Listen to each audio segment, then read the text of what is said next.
You're listening to Systemic Error Podcast. The failure was designed. Ex-GOP leader skewers fool Trump for dead soldier gaffe. Take your damn hat off. By David McAfee.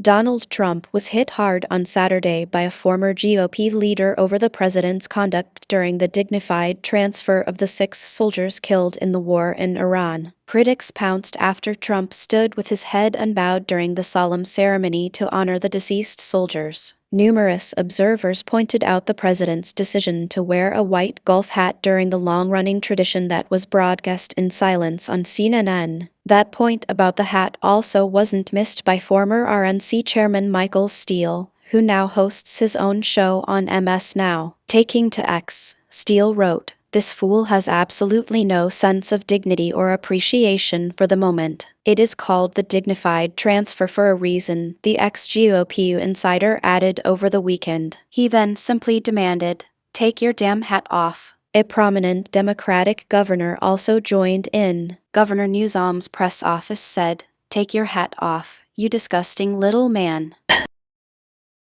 Our analysis: Trump's disregard for military decorum, a deep dive. Once again, the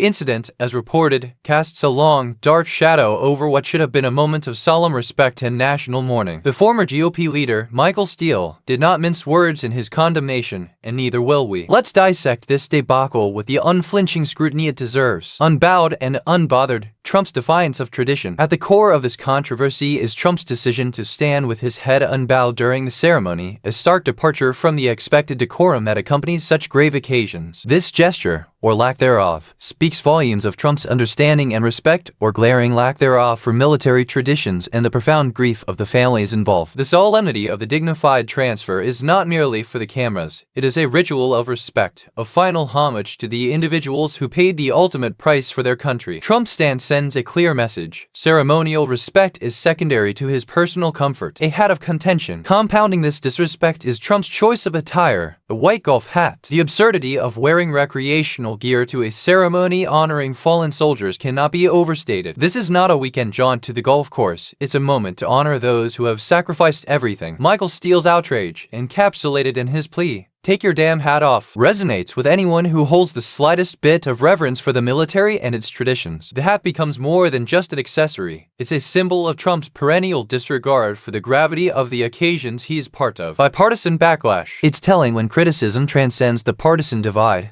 highlighting an issue so fundamentally egregious that it unites figures from across the political spectrum. Governor Newsom's press office's comment, calling Trump a disgusting little man, might seem harsh in isolation. However, within the context of Trump's actions, it underscores a broad consensus. There are moments in political life where partisanship should be set aside in favor of basic human decency and respect. This, unequivocally, was one of those moments, and Trump failed to rise to the occasion. Concluding thoughts. The